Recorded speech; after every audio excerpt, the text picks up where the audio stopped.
Siapa itu mereka yang diharamkan oleh Allah dari keberkahan nisfu Sya'ban? Musyahin. Orang yang kerjaannya musyahin. Siapa itu musyahin, Habib? Abu Ya Sayyid Muhammad bin Ali bin Abbas Al-Maliki menjelaskan dalam kitabnya Mada fi Sya'ban, yang dimaksud dengan musyahin adalah munafiqun syirrirun yab'athu syiqaq wa yuqidu naral adawati bainal mutahabbin. Yang dimaksud dengan musyahin yang diharamkan oleh Allah keberkahan nisfu Sya'ban, munafik syirir yang bengis, yab'athu syiqaq, yang kerjaannya menebar perpecahan di tengah umat, wa yuqidu naral adawati bainal mutahabbin, yang kerjaannya menyulut api permusuhan di antara orang-orang yang mencintai karena Allah Subhanahu. Itu musyahin, hati-hati saudara. Muslim sama muslim adem-adem aja diadu domba, ayante.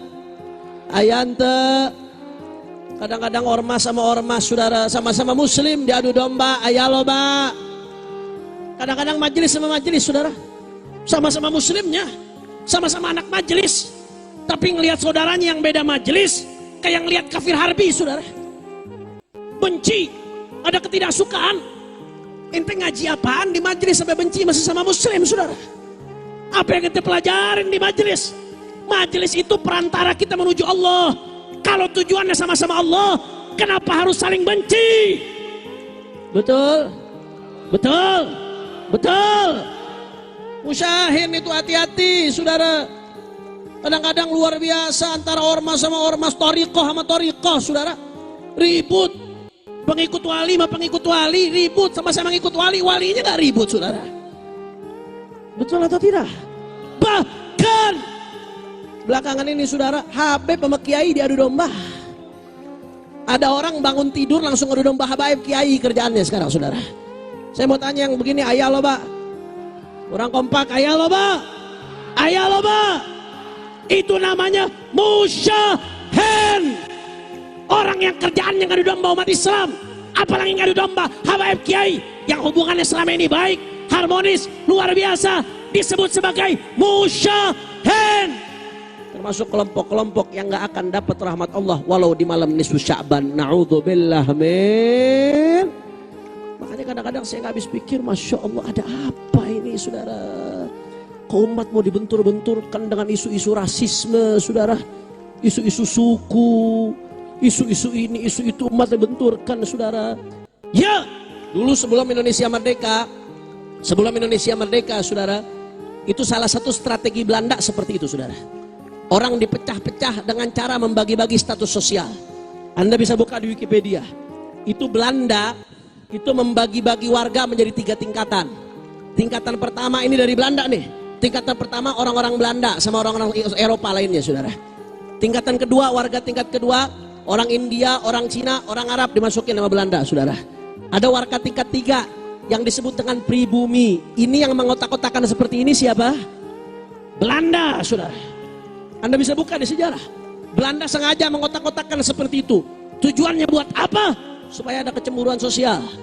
Kalau ada kecemburuan sosial, umat gak bersatu. Kalau umat gak bersatu, apa yang terjadi? Saudara, Belanda diuntungkan. Belanda menjadi kuat. Indonesia yang dirugikan. Betul. Saya mau tanya, itu kerjaannya siapa? Itu kerjaannya siapa?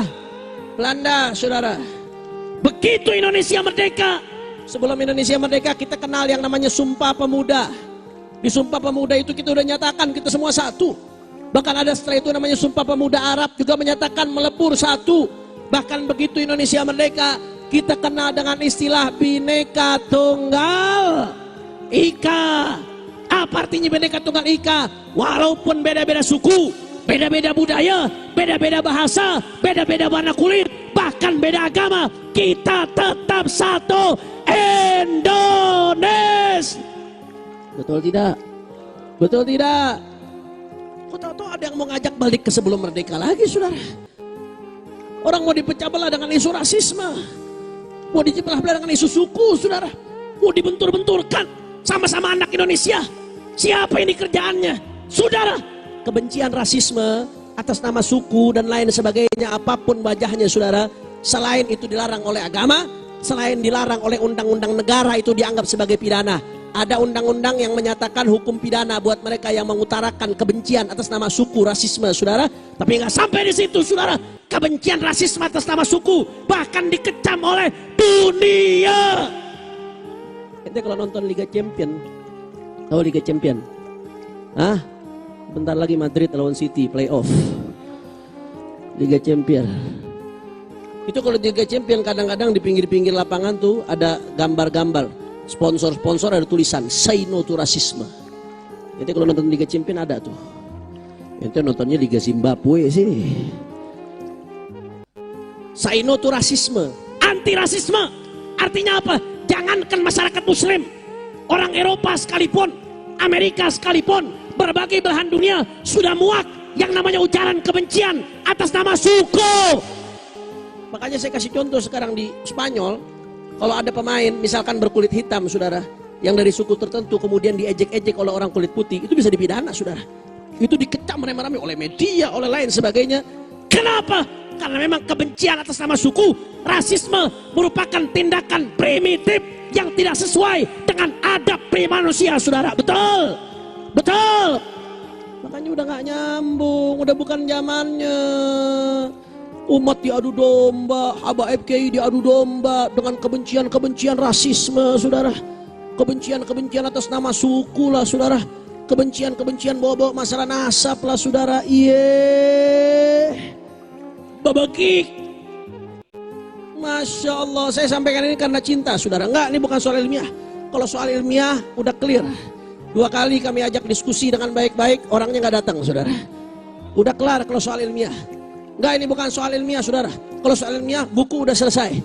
Setelah itu kita nggak butuh pengakuan. Pengakuan datangnya dari ulama-ulama besar, dari Ibnu Hajar Al-Haytami, dari Imam Murtada Az-Zabidi. Emang mereka orang-orang bodoh? Mereka orang-orang nggak ngerti, saudara. Urusan masalah nasab habaib yang ramai belakangan-belakangan ini, enggak, udah selesai. Kalau setelah itu masih ada yang nggak percaya, sabodo teing, saudara. Gampang, nggak ribet-ribet. Mereka yang percaya kepada habaib, saya doakan mudah-mudahan besok di akhirat dikumpulkan sama Habib Abdullah Al-Haddad, dikumpulkan sama Habib Umar bin Abdurrahman Al-Attas, dikumpulkan sama Habib Umar bin Hafid, dikumpulkan sama Habib Salim Asy-Syatiri, dikumpulkan sama Habib Gures Baharun, dikumpulkan sama ulama-ulama kita. Amin ya Rabbal. Tapi kalau yang nggak percaya, saya doain besok di akhirat mudah-mudahan dikumpulkan sama Fuad Pleret, Imat, Mama Gupron. Amin, amin. Gitu aja kok ribut. Betul atau tidak? Betul atau tidak? Terserah masing-masing, saudara, nggak usah ribut. Lakum dinukum waliyadin, sungguh terlalu. Nggak usah pakai ribut. Habib kiai diadu domba. Makanya saya katakan enggak, ini bukan soal ilmiah. Kalau ilmiah udah kelar. Ini bukan soal ilmiah, bukan soal kajian. Ini soal kebencian. Ini soal kedengkian. Ini sadar atau tidak, ini adu domba sesama anak bangsa, saudara. Betul? Betul. Ini adu domba sesama anak bangsa, saudara. Habib Kiai dibikin ribut, umatnya dibikin ribut. Judi online-nya makin merajalela, saudara. Habib Kiai dibikin ribut, judi online makin gila-gilaan. Anda tahu data dari PPATK, itu perputaran uang haram dari judi online 1 tahunnya lebih dari 300 triliun, saudara. Sampai anak-anak kecil yang main judi online, jumlahnya lebih dari 190.000 anak-anak kecil di bawah umur main judi online. Judi gila-gilaan, mulai dari rakyat sampai pejabat, mulai dari umat sampai santri sampai ustadz. Saya tahu ada yang kena judi online, saudara. Terus Habib Kiainya disuruh ribut urusan nasab. Umat yang belum bisa baca Quran masih banyak, yang belum sholat masih banyak. Terus Habib Kiai disuruh ribut, saudara. Disuruh tutup mata. Narkoba makin gila-gilaan merajalela. Lebih dari separuh isi penjara di Indonesia yang sudah overload ini. Penjara Indonesia sudah overload, saudara. Ini keterangan dari Kemenkumham. Penjara di Indonesia itu sudah lebih di atas muatannya. Kalau satu penjara muatannya harusnya 10 orang satu kamar, jadi 20 orang bisa-bisa satu kamar, saudara. Saking overloadnya. Lebih dari 50% isi penjara di Indonesia itu adalah kasus narkoba. Luar biasa. Terus Habaib Kiainya disuruh ribut urusan nasab, saudara. Diadu domba urusan suku, rasisme. Apa ini, saudara? Kegilaan macam apa yang kita lakukan? Siapa dalang di balik ini, saudara? Habaib Kiai disuruh ribut urusan nasab. Korupsinya makin gila-gilaan. Lu gila, saudara. Korupsi 271 triliun. penjaranya 6 tahun setengah. Edante. Korupsi 270 orang Kuningan tahu 271 triliun. Itu 271 triliun kalau dibeliin seblak Kuningan tenggelam seblak, saudara. 271 triliun. Penjaranya 6 tahun. Saya mau tanya orang Kuningan, ente dikasih 271 triliun, di penjara 6 tahun setengah, mau nggak? Wah, tampang-tampang napi ini. Habaib Kiai diadu domba, uang negeri dirampok, korupsinya makin gila-gilaan. Habaib Kiai diadu domba, laut dipagerin, saudara. Tahu Firaun? Sejahat-jahatnya Firaun gak pernah magerin laut merah. Laut dipagerin, air ada sertifikatnya. Edante. Ente kalau ketemu kali buru-buru sertifikatin, saudara, sebelum disertifikatin sama orang. Ini gak main-main urusan kedaulatan rakyat, kedaulatan bangsa, kedaulatan negara. Anda tahu, saudara, pantai, yang namanya pantai itu kalau dikuasai, saudara, keluar masuk negara lewat bandara bisa diawasi, keluar masuk negara lewat pelabuhan bisa diawasi, saudara. Tapi kalau keluar masuk negara, pantai dikuasain sepanjang-panjangnya, siapa yang bisa menguasai kalau dia keluar masukkan senjata, saudara? Siapa yang bisa menguasai kalau ada yang keluar masukkan narkoba, saudara? Siapa yang bisa mengawasi kalau ada yang mengeluar masukkan obat-obatan terlarang, saudara? Ini soal kedaulatan negara. Kita cinta NKRI, kedaulatan kita mau diobok-obok, pantai kita mau diampok, tapi Habaib Kiai diadu domba, disuruh ngurusin hal yang tidak penting. Musyahin.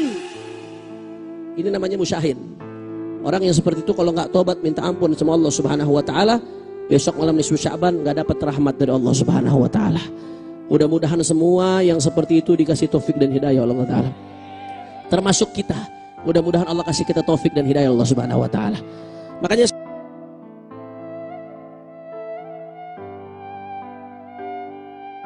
nggak ada urusan, saudara. Kami cinta kepada NKRI. Ini negeri kita Bhinneka Tunggal Ika. Betul?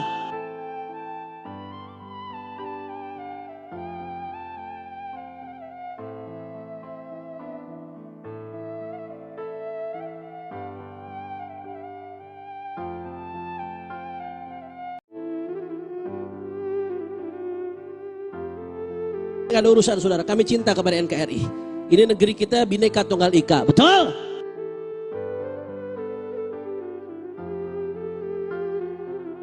Jangankan nama muslim, saudara. Jangankan yang beda suku, beda agama sekalipun, selama dia nggak ganggu kita, nggak bakalan kita ganggu dia, saudara. Betul? Betul. Ini Indonesia sudah rukun, sudah tentram, sudah damai. Puluhan tahun dari merdeka sampai sekarang, suku yang berbeda-beda hidup berdampingan di negeri kita. Dan para wali songo mengajarkan kita bagaimana indahnya dakwah, saudara. Jangankan sesama muslim, yang kafir aja dirangkul sama wali songo sampai masuk Islam, apalagi yang sesama muslim, saudara. Betul atau tidak? Betul atau tidak? Keindahan ini jangan diacak-acak lagi. Makanya, saudara, saya sebetulnya di malam lagi sakit, saudara. Saya kemarin Sabtu sama Ahad 10 tempat saya ceramah nggak hadir. Saya sedang sakit, saya sedang flu berat, sedang demam dan lain sebagainya. Akhirnya alhamdulillah tadi pagi enakan, saya berangkat ngajar dulu di Majalengka kemari. Saya tadi bilang sama Habib Hasanin, Beb, mungkin kalau nggak ada penolakan, mungkin saya nggak datang, Beb. Tapi karena ada penolakan, saya jadi datang di malam, Beb. Karena nggak bisa, saudara, nggak, kita nggak mau diadu domba umat Islam, betul? Kita bangsa Indonesia nggak boleh dipecah belah, betul? Maka kami dari Front Persaudaraan Islam dan bersama para habaib, para ulama, para kiai lainnya, kami yang hidup di Indonesia, kami umat Islam, satu, sudah disatukan oleh Islam. Dua, kita disatukan oleh Allah. Begitu habaib kiai diadu domba, yang diuntungkan siapa? Bandar judi, bandar narkoba, oligarki, para koruptor, orang-orang jahat yang babak belur umat, yang dirugikan Indonesia, saudara. Betul? Makanya siapapun yang coba-coba mecah belah umat, enggak, kita nggak akan biarkan. Siapapun yang coba-coba mecah belah NKRI, enggak, kita nggak akan biarkan. Siapapun yang coba-coba menodai ajaran Wali Songo, enggak, kita nggak akan biarkan. Apapun yang terjadi, kaki jadi kepala, kepala jadi kaki, mati bersimbah darah, jangan pernah mundur untuk jaga persatuan Indonesia, saudara.